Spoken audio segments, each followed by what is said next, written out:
Hey guys, Long Haul Larry, and it's not a good day. Black truck is down. Black truck is down. I'll show you. I actually have it running right now. The only reason why is because somebody's coming to pick me up. And the truck is probably going to be here for a little bit, and the battery voltage is getting low. So I'm trying to run it for like 10 minutes. Basically, I'm killing all the mosquitoes in Indiana. I'll show you this thing.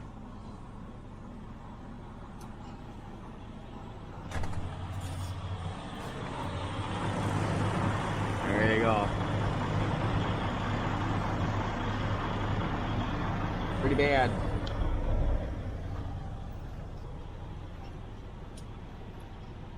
Close up that window.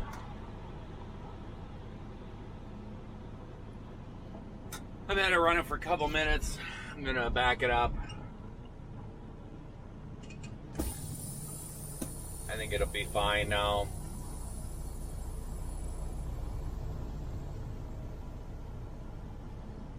Right about there, I guess. That should work.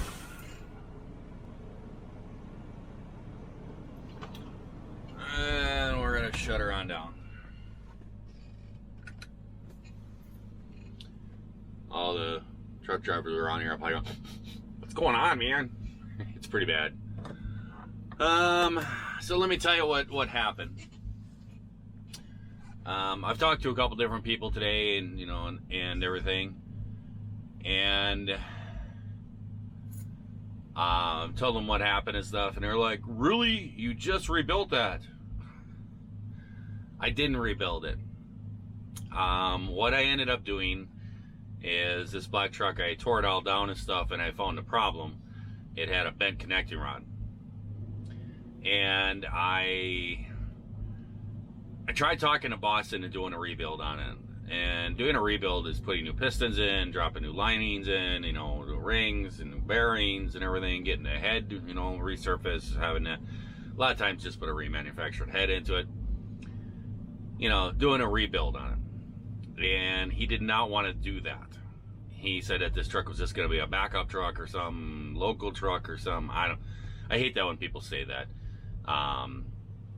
People do that all the time. It doesn't really matter if it's a local truck. If it blows up and you're only 200 miles away, is it really any different? You know, yeah, you know, you don't have to have it towed for 8 hours or something, no heck. But really, what's the difference? I hate that when people say, oh, it's going to be a local truck or something. It doesn't really matter, if you know. And the other mechanic that was in there, I had it all torn down, and then the boss is like, well, let's just drop a new connecting rod in it, a new liner, because the connecting rod, when it broke, it put a big nick in the liner. And he goes, let's just put a new liner in it, a new connecting rod.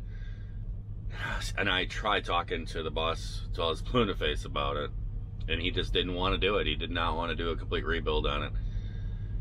And I understand it would have been a little bit more money, but you know, it is what it is. It should have been done.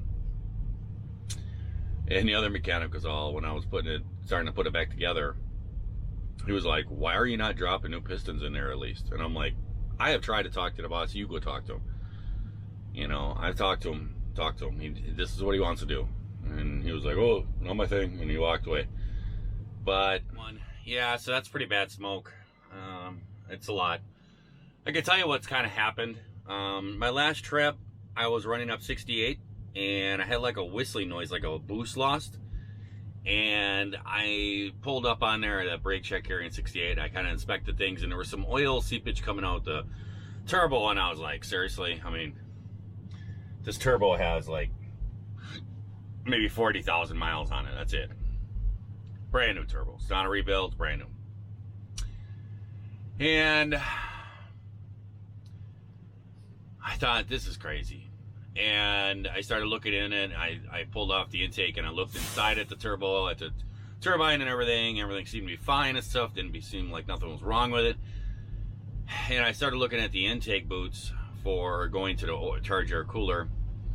And it looked like there was a crack in one of them. And they were new, but they weren't the right ones, I was going to say. There's like an orange and there's like a blue. And for some reason the boss got the blue ones, and I just kind of went, I don't know if there's a difference, and I put them on there. I found out later there was a difference. It's a temperature. The Freightliners, they do a special thing, and the orange ones are supposed to be on the turbo side.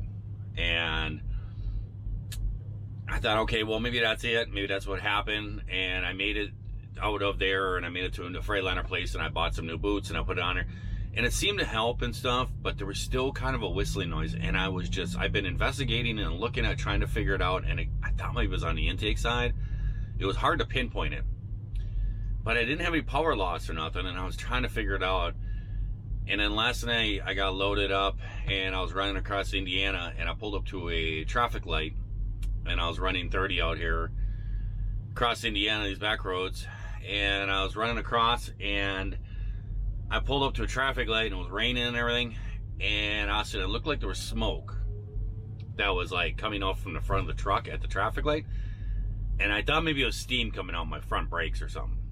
And because the light changed kind of fast, so I had to kind of slow down fast, and I thought, well, I'll overheat my brakes, and truckers, you know what I'm talking about when you stop, and sometimes there's like steam coming out of your brakes and stuff. I thought it was that. And then I took off, and I could smell oil burning. And I thought, okay, this isn't good. And I had checked my oil when I left, when I got loaded, and I slept there, and when I left that night, I got up and I walked around in my pre-trip, and I checked my oil, and oil was fine. It was in the ad on the dipstick. It wasn't all the way down to the bottom. It was kind of halfway up. And I knew there was a pilot coming up, and I thought, okay, I'm gonna... Oh, this guy doesn't have a sleeper.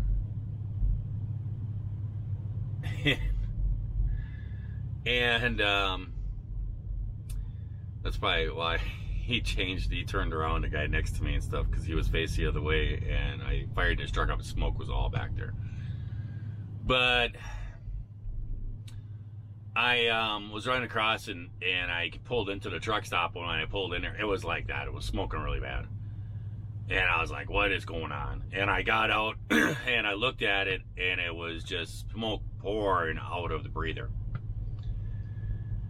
And I was like, oh no.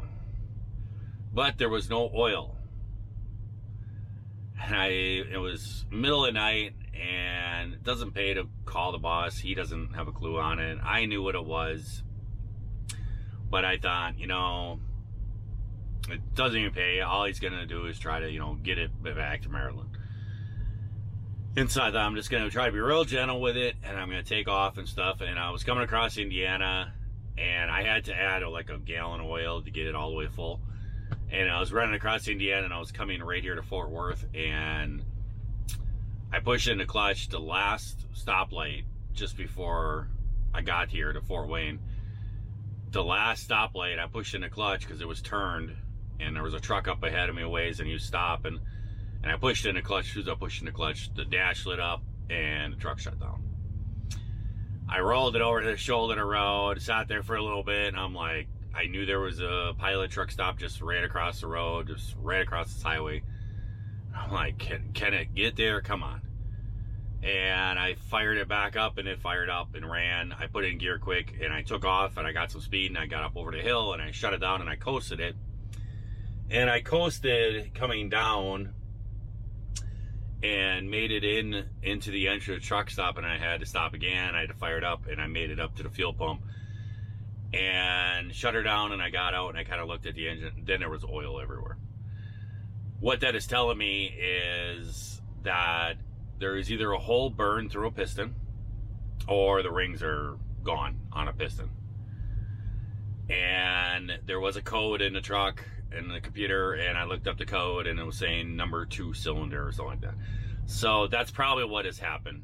Is probably I burned a hole right through the piston, or otherwise the rings are gone. And what that does is it creates a negative pressure, and that will suck oil right out of the engine, right out of the pan and everything. It'll suck all the oil right up, right through the head and everything, and the breather is up there, and it'll put that oil out into the breather.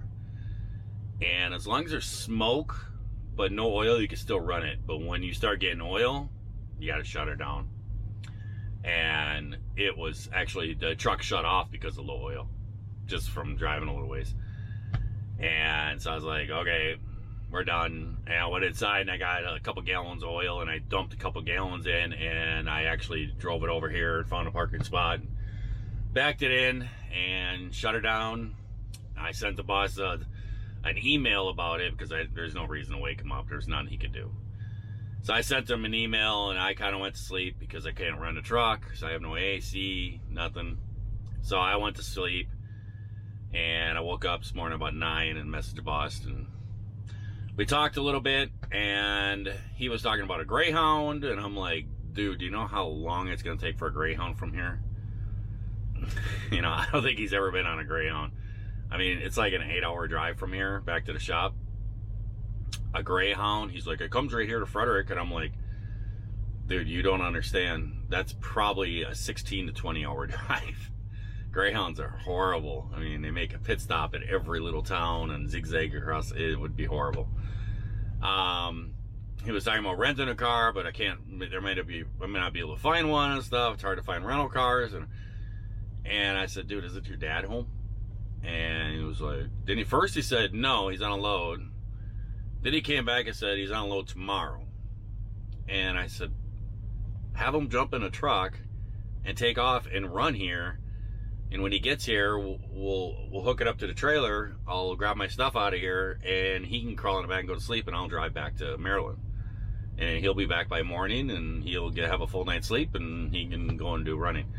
So I guess he said, well, let me talk to my dad. He said, he's sleeping. So when he got up, I guess he talked to him, and I guess Dad said, yep, I'll do that.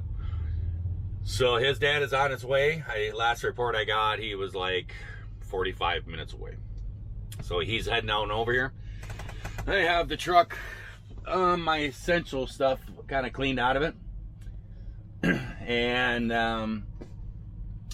I'll be in another truck. I don't know what truck he's putting me in. I may be in a Volvo, maybe in a Kenworth. I don't know.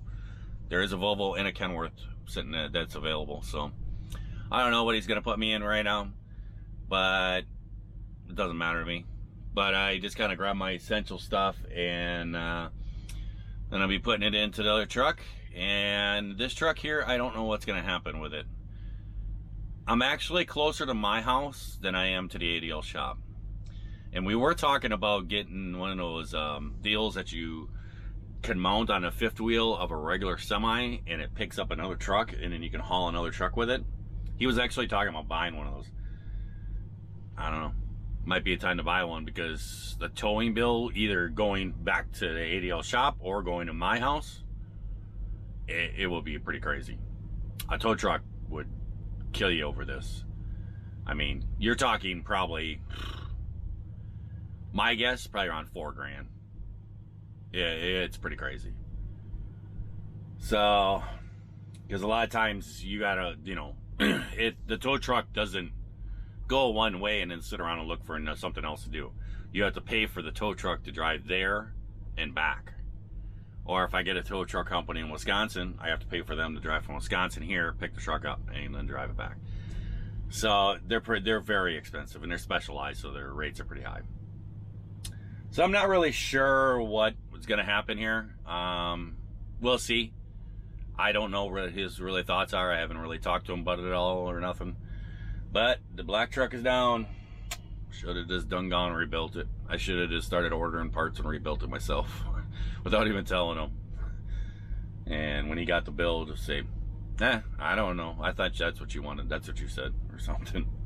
How they say that? Better to ask for forgiveness than to ask permission. Who knows? But I'm waiting for a ride here, and I'll be heading back to the shop. I should be there by tomorrow morning. And then I'll probably take the day, and I'm probably going to work some more on the trailer that I have here. I have R68, and I'll probably be working on some more on that one, finishing stuff on that. And then I got to go and run this load to New Jersey on Monday, and we'll see what transpires from there. So yeah, black truck is down. I know there's going to be some people, I told you to be... No, it just happened. Life goes on. It's all good. All good. So I'll let you guys go. I hope that everybody out there is having themselves a great day, great night as you watch this here video. And if you're not, certainly just try that all over again tomorrow. I'll catch you later. Bye.